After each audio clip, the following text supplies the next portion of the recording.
Greetings, my friends. Today I want to talk about a different topic. I change my topics quite regularly, so it's not a problem for me. But I'm interested in many things, so I think everything is worth talking about. Today I want to discuss some recent developments, last week's developments about urban railways around the world. So we want to talk about metro, subways. Also light rail, heavy rail, trams, everything that helps people get around the city and runs on rails. Of course, we did have a very major development, so let's start with that, but also we will then continue about other maybe missed and less known, more obscure developments. First of all, of course, we did have a new transit line in Toronto, Canada.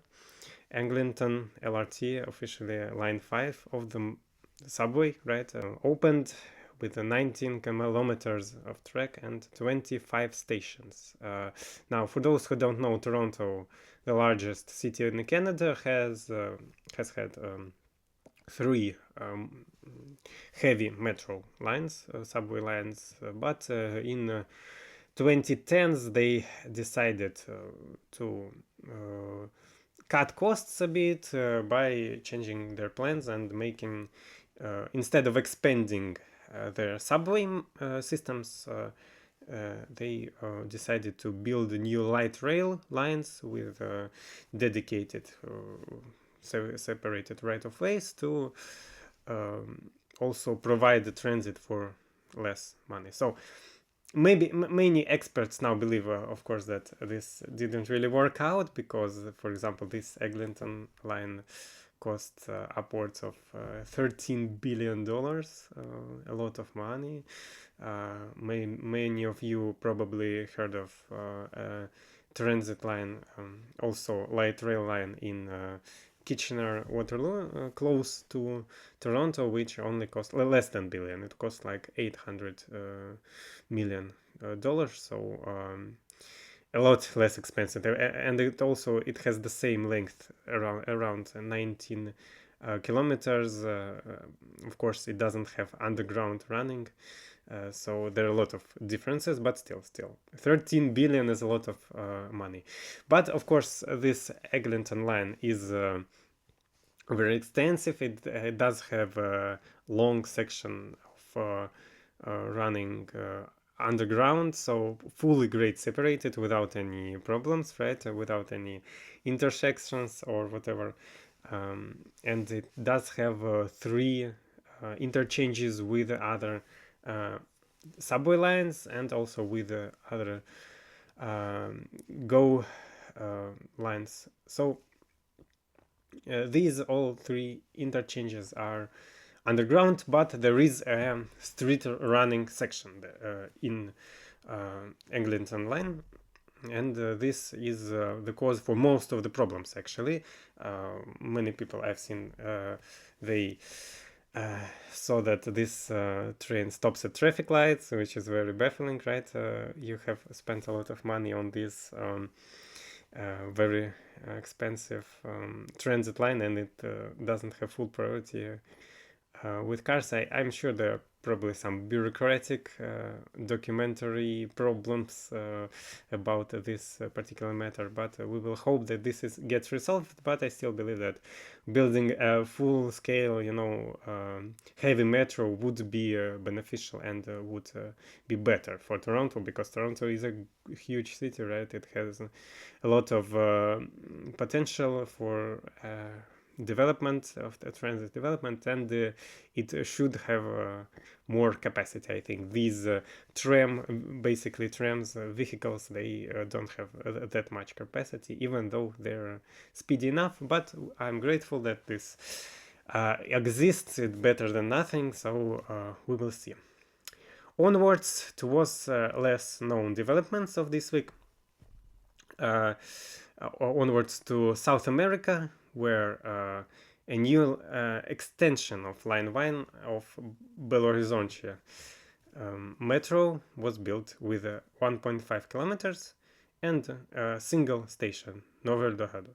Now, for those who don't know, Belo Horizonte is third largest metropolitan area in Brazil, and its metro is almost fully surface running, so it runs for large parts of its length in a railway right of way. So they built their separated tracks next to the rail main line, right? For example, when metro has a station, main line doesn't have a station, and the main line is also used for freight trains. So yes, this transit line is segregated. Only in the north of the city do they have a separate right of way for the metro. Also, it even runs in a median of a highway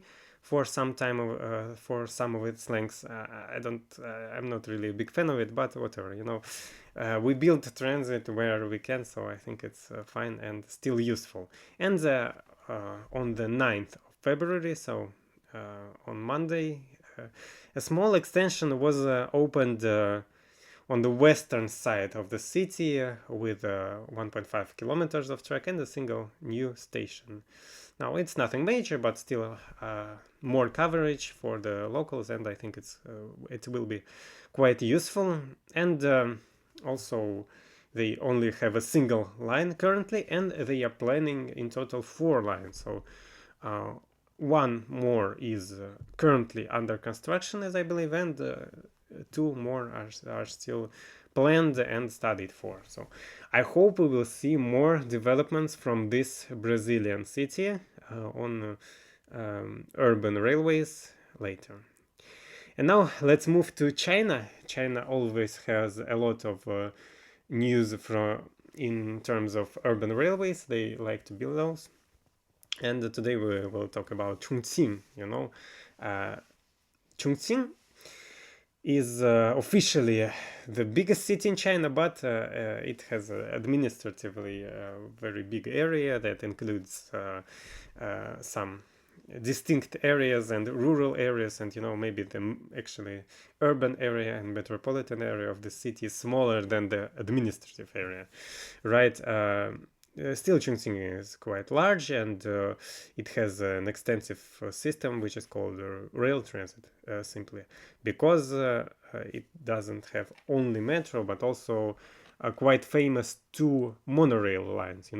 Monorails are generally seen as gimmicky, gadget bands, not very useful, but there is a rare example where you have a high capacity, quite useful, quite fast 2 monorail lines. And the city is very mountainous, so they decided to build these elevated tracks for monorails, and it's quite scenic, and many new people think it's one of the sights of this city.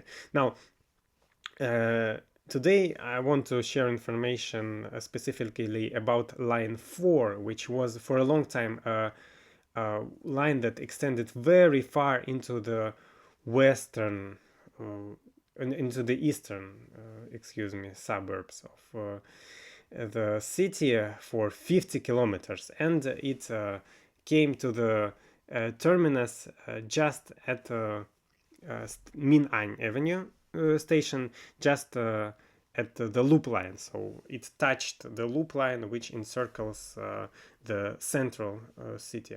Now, currently we do have a new extension, which is 10 kilometers and 8 stations, which goes inside the loop line and then back outside. So it does have a second interchange with the loop line, and also 3 more interchanges with lines 3, 6, and 5. And it now terminates at Shimaheli-Jiao station, maybe something like this. Now, this line, of course, is very long, and I think it's a very important development because it is quite common for people to build more transit in underdeveloped areas to attract more riders, but it's quite a common a problem when they construct lines up to a certain interchange and then stop. You create connections, but all of the people that use this line now have to transfer to a different line and can overload it. Of course, it's very popular to construct transit in places where it doesn't exist yet, in new districts, new neighborhoods, and it's not that popular to create new lines where other lines already exist, to create interchanges, right? You don't create a more reach because you build stations where stations already exist to make this interchange. But it is very useful for people who already use this transit. It makes their commutes, it makes their travels more efficient, of course, and it improves the capacity of the whole system, right? So for this line that reached very far into the suburbs, into the eastern rural areas even, and now and it always ended at the loop line. Now it gladly goes inside the city center, and people can reach more destinations and disperse through the interchanges when they want to travel around the city more gradually. So there are a lot of more density of stations and density of cover. And of course, this extension also has non-interchange stations. So for the local neighborhoods, it also creates more connections and more opportunities for travel. So this is a great development, and I'm glad to see it. And also, fun fact, this line is colloquially known as the basket line because it goes so far into the rural areas of the city. Locals say that many people from those rural areas, especially elders, they come to the city with baskets to sell their freshly grown vegetables. And there was even a proposal to ban baskets on this line, but the transit authority said no. And yeah, I can't blame them. Seems like a grand old time. I don't know, to get freshly grown vegetables in your city center. It seems like an amazing idea. So I hope these people now have more ability to reach their destinations, reach their markets to sell their produce. Seems like a very interesting and peculiar but amazing use of railway, urban railway infrastructure. So for this week, that's it. All of the developments we had, and this Chongqing development on the 10th of February, so Tuesday already, was the last one. And I thank you for your attention, and see you later with a new updates.